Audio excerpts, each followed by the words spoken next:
Hey, what's poppin'? I'm V, and welcome back to another episode of my monthly favorite series, where I dive into some of the things that I've got up to in the month and engaged with. It's cool because you get to share the experiences, people you've met, books you've read, things you've built, but also use this opportunity to edit and refine my craft in Final Cut Pro as I continue to build a YouTube audience. So today I want to talk to you about a new hobby of mine, a bookshelf, and a YouTuber.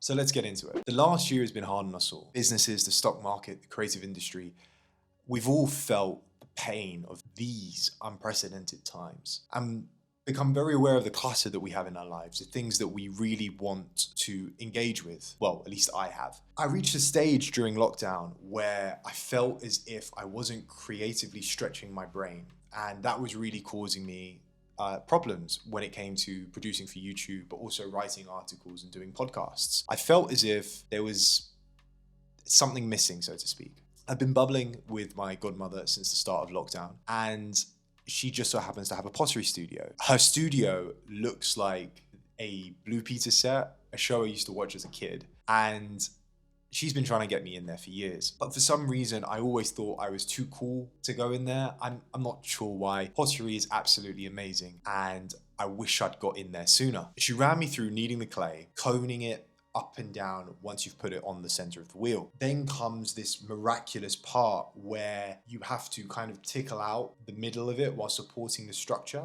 And each pot has an element of fate built into them.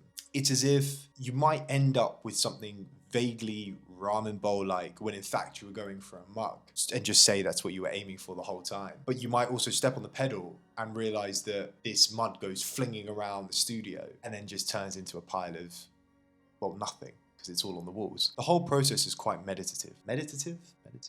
You have to be deliberate with each move, supporting the physical manifestation of what you're trying to build.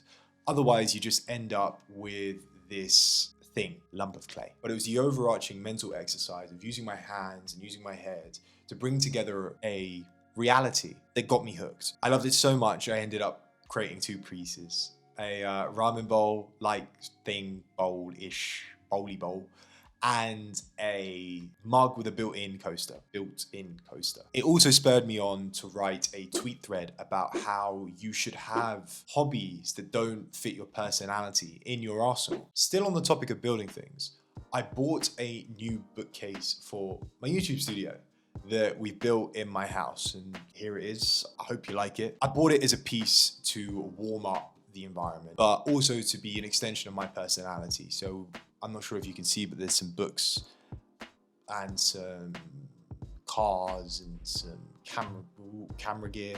My parents did all the heavy lifting and all the intricate pieces while I was scripting these videos. But the point I want to talk about is that I really enjoyed using my hands and spending time with my parents building it. I don't know why, I've always loved it from a young age. I think building IKEA stuff with my dad has always been quite fun. But it's the effort, I believe, that you put into it, however small in my case with this shelf, that brings together a sense of satisfaction when you see the end result. The whole process of watching it being built, helping with the final pieces, took me back to my childhood when I used to play with Lego, destroy it and put it all back together, and then destroy it and put it all back together. And it's that nostalgia that made me enjoy the experience so much more. The individual that I want to talk about today is someone that I've been following online for a while. She is, put it simply, point blank period, amazing. I've been watching her from afar. I connected with her on LinkedIn. She's an absolute productive machine. She balances a full-time management career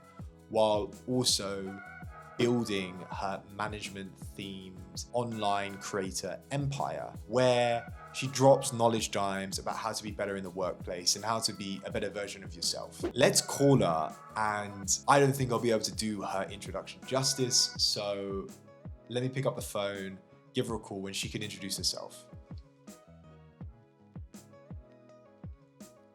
Hey, Are you free to do that 30-second intro about yourself? Hey everyone, my name is Kajal and I help to create and launch new products and services inside of big corporate firms. And in my spare time, I have a YouTube channel where I post about consulting, soon to move into entrepreneurship and productivity as well. If that sounds like something that you're interested in, come say hi. Thanks, Casual. I like Casual's content because in a way we're both quite similar. We're on this creator journey.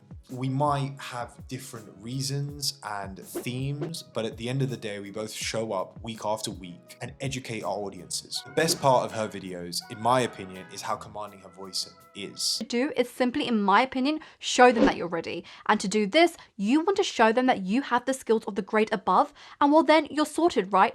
She draws attention like no one else that I've come across starting out on YouTube. It's like she's fine-tuned it perfectly. And whenever you watch her videos, she's got you absolutely hooked. I also like the move she's made to make her content a little more homegrown, using B-roll of herself and her family and integrating that into the YouTube videos. I just think it's awesome. And it shows off so much more of her personality. The main point is that she makes videos that are simple and effective. She gets to the point, dropping knowledge along the way, something that I'm still figuring out how to do, but she's got it down to a T, and I really, really do wish her the best for her YouTube.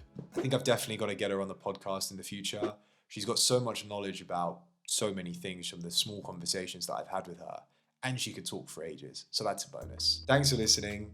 If you want to share some of the stuff that you've got up to in the month, I'd love to hear it. Drop it down in the comments. I will reply back and we can have a discussion. And as always, it's been a pleasure. I'll see you in the next one.